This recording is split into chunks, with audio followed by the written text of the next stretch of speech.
I don't know if anyone's been reading or looking into what Toni Kukoc has been saying.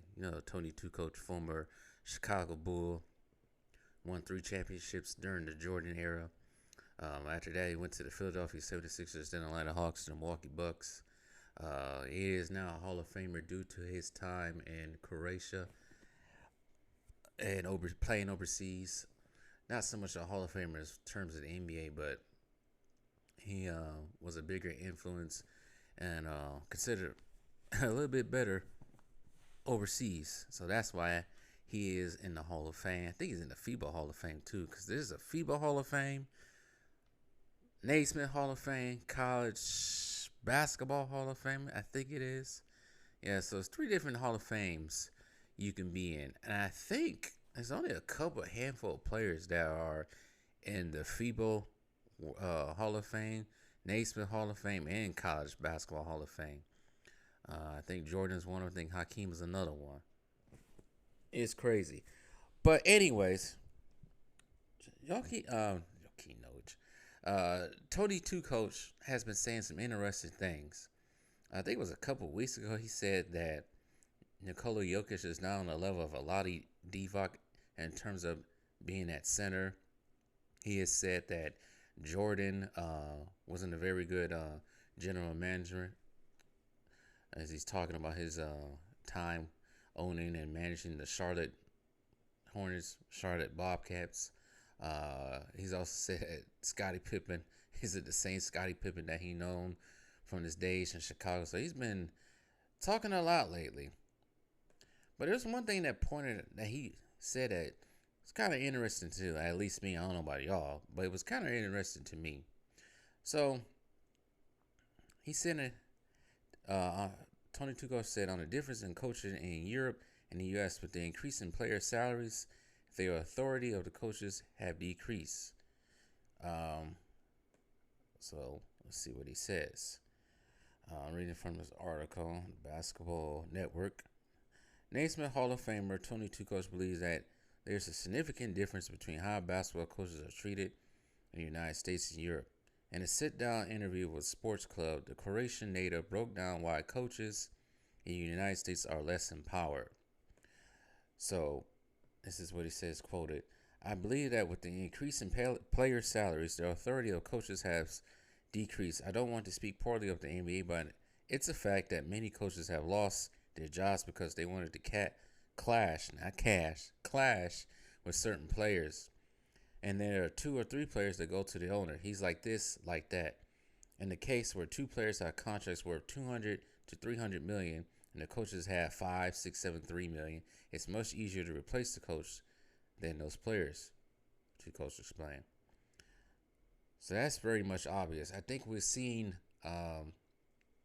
examples of that mainly with the Atlanta Hawks, how their former coach Nick McMillan was coaching for the Atlanta Hawks.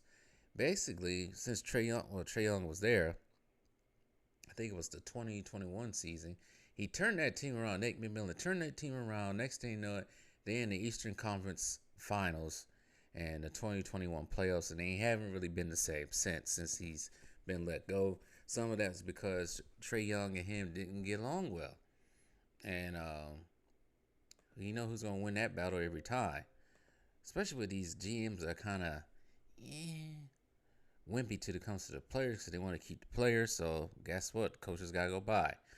Um, that's not all that he said. We finished reading this article. It's not surprising to hear 2 coaches point out the money and power and player empowerment play a big role in the states. The NBA is the biggest and most commercialized basketball leagues in the world. Saying ain't so. And it's the players who keep the league going, which is why they have so much influence. In fact, we see in the NBA how much most of these superstars are consulted for certain decisions, including coaching hires. And I also think that's taken away from the game as well.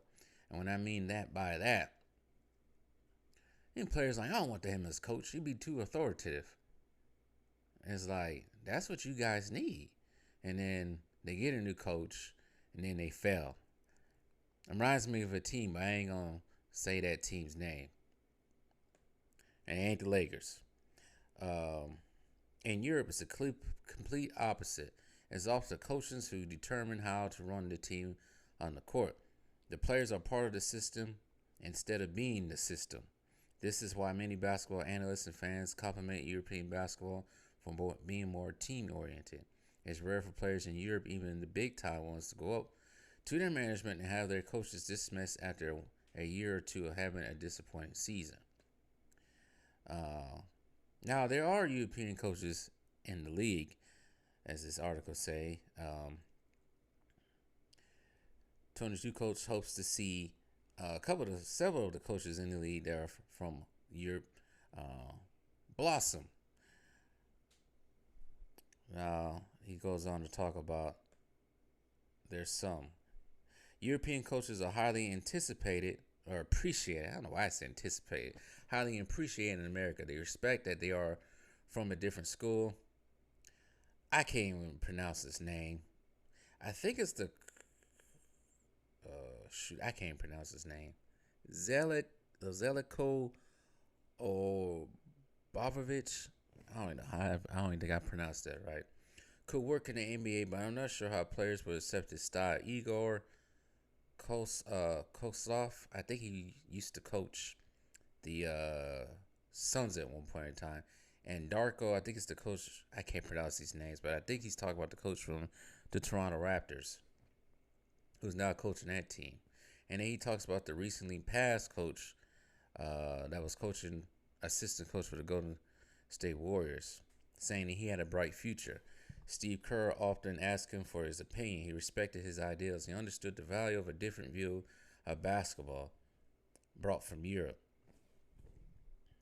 So, going on with this article, two coaches imply one of the biggest strengths of European coaches that they bring a whole new approach to the table. Whether it be fully accepted, respected by the NBA players remains uncertain. But what's clear is the pool of European coaches will only continue to grow as the international basketball scene catches up to the United States. And that is pretty much it. Yeah, what he said is you can't really disagree with it. These players who are getting these big contracts, they think they're the man and they don't agree with the coach, even though the coach is probably putting them in their place or has a certain way of running the team, which the players don't like.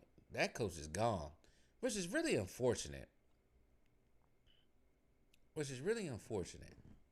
And we see that so many times across the league in the last probably say 5 to 10 years, probably even more than that. These coaches in the NBA are not really respected like that. Some of these newer players are already going to the league that thinking they're the biggest thing since sliced bread, so it's hard to get through that mentality and coach these guys. And on both sides, I know a perfect example of that is Nate McMillan. I know how he's getting tired of coaching Atlanta Hawks because they just wasn't listening. So it's hard to coach, and it's hard to get these guys to respect the coaches. As far as the European coaches,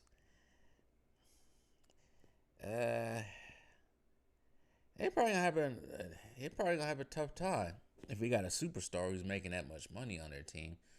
They're gonna have a tough time trying to steer that player right or get them in the system.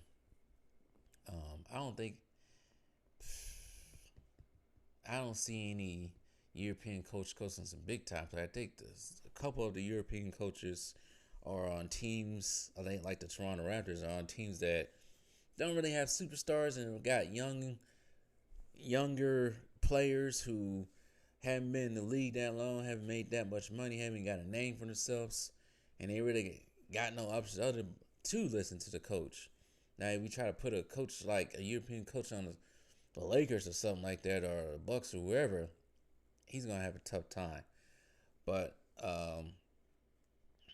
yeah, this is why I can't put the blame on some of these coaches, Doc Rivers, because yeah, you can put out a game plan on there. You can put all the game plans you want. You can do all the talking and coaching you want. If a player ain't listening, that's on the player for not listening. And there got to be some accountability on some of these players.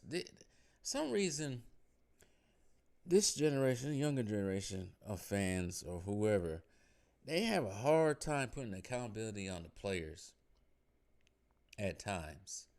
It's always someone else's fault. It's the coach's fault.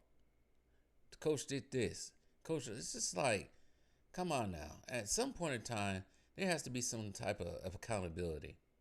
Dame Lillard right now could never play any defense at all.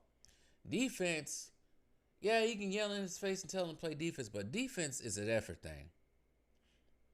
And defense was the problem with Dame Lillard before Doc Rivers got there. That's one of the problems with the Bucks. But they won't say the same for people like Quinn Snyder. George Karl had, what he coached? I'm trying to think of all the NBA teams he coached. Sonics, Bucks, Denver, I think the Kings.